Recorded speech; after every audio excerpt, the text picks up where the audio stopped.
judiciaire, on en reparle avec justement Miro Badara Gadiaga ak rebondissement yi nga xam ne allant dans ce sens et c'est des perquisitions par rapport à ouverture bi nga xam ne itam le procureur sàkku na ko information judiciaire des na ko daal di yaatal den daal ñëw itam possibilité retour Ousmane Sonko force à l'Assemblée nationale, est-ce que c'est possible ou pas? En tout cas le débat s'est enflé de part et d'autre. Le président Bassirou Diomaye Diakhar Faye aussi def na benn sortie daal di ay tontu par rapport ak li nga xam ne itam ñeel digganteem ki nga xam ne que moo di Ousmane Sonko entre autres points yi nga xam ne itam mbokk yi tey des ko daal di yaatal si nu mu gën a yaatu seen émission li nga xam ne que moo di justement Midi Info, donc like partagé et parvenez le live ñu ko jotagul fu sa double mën a topp si waxtaan wi si nu mu gën a yaatoo exactement. Tout d'abord da nga koy daal di doxee ak li nga xam ne que moo di justement Miro Badara Gadiaga ma ni kon nag l'information judiciaire allant dans ce sens tëjji nañ ko si jëm si wàllu wunu mel. Donc nag le chroniqueur bu TFM du groupe Futurs Médias Badara Gadiaga a été inculpé ce lundi yam ak li nga xam ne que moo di 14 juillet par le doyen des juges d'instruction ñu koy daal di toppee entre autres pour division de discours contraire aux bonnes mœurs, division de fausses nouvelles, offense à une personne exerçant tout ou une partie des prérogatives du président de la République, ainsi que pour violation des articles 80 alinéa 2, 254, 255, 257 du code pénal. Manikon nak mi ngi réprimer encore une fois la réception de la sollicitation exactement ou l'acceptation de dons présents ou substituts en vue de mener une propagande susceptible de compromettre la sécurité publique. Donc le magistrat instructeur mu daal di topp exactement réquisitoire procureur bi daal di koy placé sous mandat de dépôt ma ni kon ki nga xam ne moo di justement Badara Gadiaga jàll na nag guddeem gu njëkk ni ki démb foofu saan ko prison bu Rebeuss. Tout d'abord dañuy daal di ñëw si charge yi laataa ñoo ñëw si information judiciaire bi nga xam ni itam le procureur sàkku na ko daal di ko si tijji allant dans ce sens. Alors dañuy daal di ñëw si li nga xam ne moo di discours contraire aux bonnes mœurs, division de fausses nouvelles. Que dire exactement sur ces charges yi nga xam ni itam ñu koy reprocher au chroniqueur Badara Gadiaga? Oui, bon, xam nga on est dans un état de droit et qui dit état de droit dit un état comme Nico Carré de Malbert waxoon, c'est un état à travers laquelle la justice est la colonne vertébrale. Donc on est au Sénégal, on est bien sûr dans un état de droit. Donc lépp li nga xam ne ñu ngi ko war a yëkkati muy ak kaddu sur la toile publique, il faudra les vérifier pour que xam exactement est-ce que les chefs d'accusation yi nga xam ne teg nañ ko ci ndodd ki nga xam ne mooy Badara Gadiaga est-ce que dina la topp ou pas. Parce que tout simplement xam nga li ñu bëri réeré ci yoon ak yoonal mooy que ne souvent les gens pensent dañuy dem ak seen ultime conviction ak seen xalaatu bopp, alors que la loi ne c'est pas ça. Donc boo indee ay faits devant le procureur ou devant le juge, il va se faire ce qu'on appelle une interprétation. Interprétation boobu mooy permettre au procureur ou au juge d'adapter les faits yi nga xam ne sont passés dans la société ou sur les plateaux, mu adapté ko ak li nga xam ne moom mooy code pénal. Donc cette requalification nag moom mooy permettre nga xam chef d'accusation kii li mu wax ak chef commandés ak lii la méngool ci code pénal bi mooy tax ñu teg la ay chef d'accusation yoo xam ne ça va permettre d'incriminer ou de libérer. Mais lu ñu mën a jàpp daal mooy que ne le juge a fait son interprétation, dañ ko koy nangul parce que ce sont des professionnels. Étant juriste également, on ne peut pas dire plus que ça. Lu ñu mën a wax mooy que ne il faut que les gens revoient leur manière de faire et leur manière de dire. Nekk opposition wala contre gouvernement bu mu tax nga yëkkati yenn kaddu yi sur la scène publique, parce que loolu li ngay yàq dafa bëri au-delà des arrestations, mais li ngay yàq ak li ngay impacter dans la société dafa bëri. Donc les gens n'ont qu'à avoir raison garder, parce que dem ba ñu incriminer la ci ay mœurs, ay affaires mœurs, ay diffamation ak li ni mel, yaakaar naa ne pour une autorité ëpp na te képp koo xam ne tey yàlla may na ngay toog ci kanamu caméra toog kanamu micro di wax àdduna la di la dégg, pour man kilifa nga. Kilifa nag du loo xam ne da nga koy doxee di ko waxee, mais ci ay jëf lañ koy xamee ci doomi aadama. Donc les gens n'ont qu'à avoir raison garder, xam lan lañ war a wax ak lan la ñu war a wax avant ñu condamner justice dans justice à double vitesse wala ku ma am ndey ak ku ma amul ndey. On a qu'à d'abord revoir li nga xam ne ñu ngi ko yëkkati sur la toile publique, xoolaat bi xam ndax est-ce que c'est bon, est-ce que ce n'est pas bon. C'est des questions yoo xam ne képp ku toog télé wala rajo rek war a wax war nga xalaat li nga war a yëkkati ci sa lamiñ est-ce que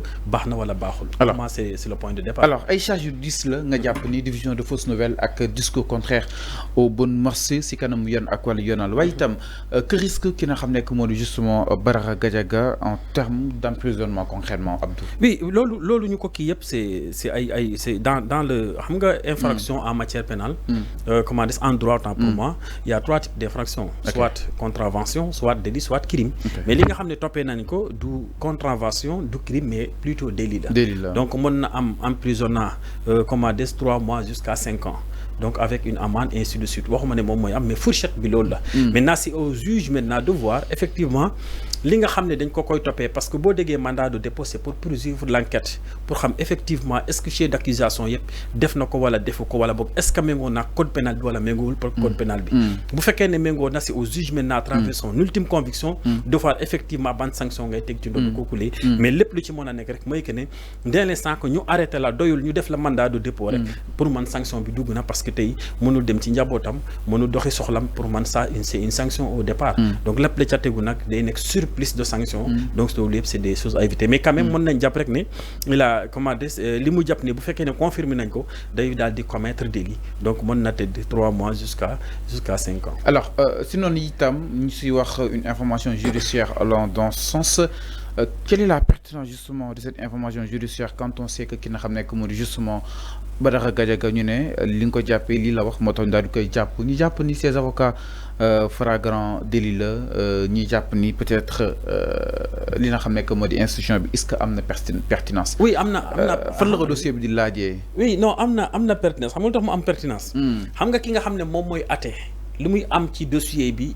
ku nekkul foofu yow mënoo ko xam mënoo ko am vous comprenez donc dafa am loo xam ne bu dossier nekkee en cours d'instruction dafa am loo xam ne magistrat yi ñoom seen bi que ce soit le procureur que ce soit le juge d'instruction am nañ ay éléments yoo xam ne ñun ñu nekk ci biti mënuñu ko xam donc bu tribunal jàppee ne information judiciaire dañ ko war a tijji rek am na benn élément factuel bu nekk ci biir dossier bi boo xam ne mënuñu ko communiquer ci kaw mais ci kaw élément boobu la ñu sukkandiku effectivement pour def li ñuy wax information judiciaire parce que ça permet de se renseigner mieux sur le dossier, sur la personne, sur les faits qu'il a commis pour pouvoir effectivement trancher sur le dossier, sur le fond du dossier. Donc lolu yaakaar naa ne bu information judiciaire génne rek faut pas ñu jàpp li nga xam ne mën nañ ko lire ak li ñuy dégg mais nañ rafet njortu wala boog nañ ñaaw njortu lépp lu ci mën a nekk mais nañ jàpp rek ne am na dans le dossier loo xam ne ñoom xam nañ ko te ñun xamuñu ko parce que ce sont des professionnels quoi qu'on puisse dire. Donc vous dire que des fois les choses sont beaucoup plus profondes comme on le pense concrètement. Oui bien sûr, le droit est une science complexe. Le droit, c'est une science sociale, mais une science sociale complexe. Des fois, on a des problèmes de compréhension. Et on a également, chacun a sa manière de comprendre les choses. Parce que pourquoi nous avons des droits justes, mais droits justes, mais justement, droit de faire une science, ça intéresse à la société. Donc, la société est en mouvance. Il y a beaucoup de faits, il y a beaucoup de perturbations, il y a beaucoup de situations sociales. À chaque fois, tu as l'obligation maintenant d'interpréter pour adapter ces situations au code qui régir fait. Cette complexité, pour que nit ki ñu atte ko rek automatiquement nga xam ne juge bi fii la sukkandiku sans pour autant nga lire décision bi et la motivation du juge ça pose problème gis nga maak yow mën nañ toog ci plateau bi ñaanuma ko yàlla nga wax benn affaire man ma wax ko ñu yóbbuñu ñun ñaar ci yoon ñu tëj ma loo xam ne yow duñ la ko tëj wala ñu tëj ma relaxé la ça dépend maintenant de l'appréciation ça dépend également de ce que le juge a comme en tout cas fait devant lui pour pouvoir incriminer et effectivement boo xoolee le cas de Badara Gadiaga mok Amadou Ba ñoo nekkoon ci plateau. Le juge avait convoqué, en tout cas la cyber avait convoqué Amadou Ba. Aujourd'hui il est relaxé. Maintenant est-ce que effectivement relax boobu ñu def Amadou Ba day continuer ou pas le juge moo ci xam dara. mën nañ ko waat à tout moment. mën nañ ko relaxer à tout moment parce que ñoom ñoo xam lay tax ñu bàyyi ko wala boog ñu jàpp ko. moo tax à chaque fois damay naan ki nga xam ne moom professionnel la en la matière.